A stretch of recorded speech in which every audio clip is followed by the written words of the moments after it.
AI All is right, what? everyone, Alternative information. gather around. Welcome to my little fiery expose, which I've so cleverly titled Fun with Fire.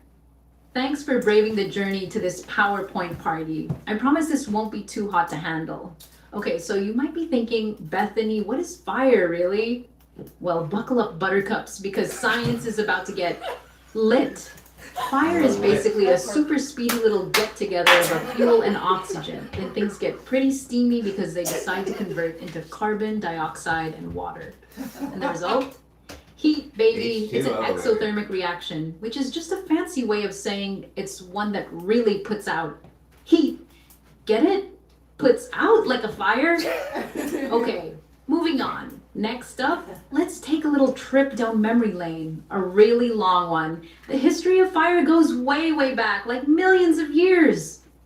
But the cool part is that our human ancestors started figuring out how to control fire around 1 million years ago. Cigarettes. Can you imagine life without it? Pretty dim, right? The discovery and use of fire was a total game changer, helping humans evolve and develop into the modern societies we are today.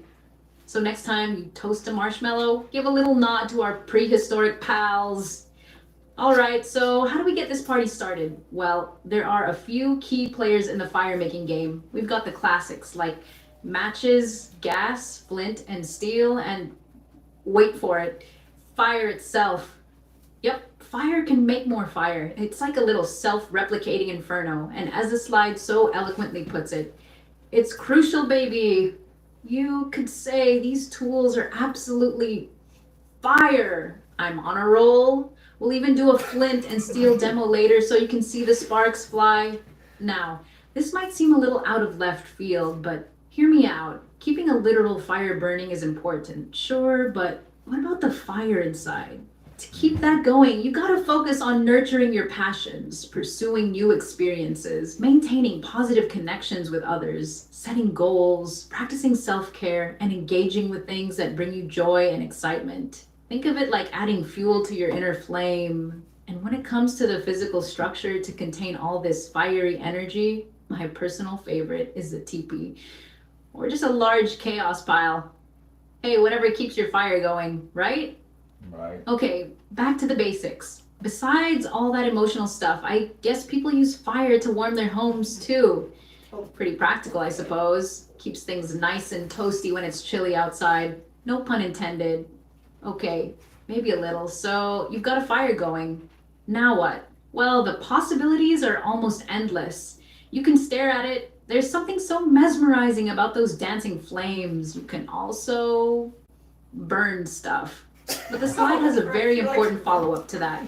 Just don't. Safety first, people. We're having fun with fire, not causing forest fires. Let's keep the burning to controlled environments, okay? And finally, the big question. How do you put a fire out? Well, according to my research, you don't. Just kidding. Obviously, there are ways to extinguish a fire, but for the dramatic effect, let's just appreciate the fiery goodness while it lasts. Under safe and supervised conditions, of course.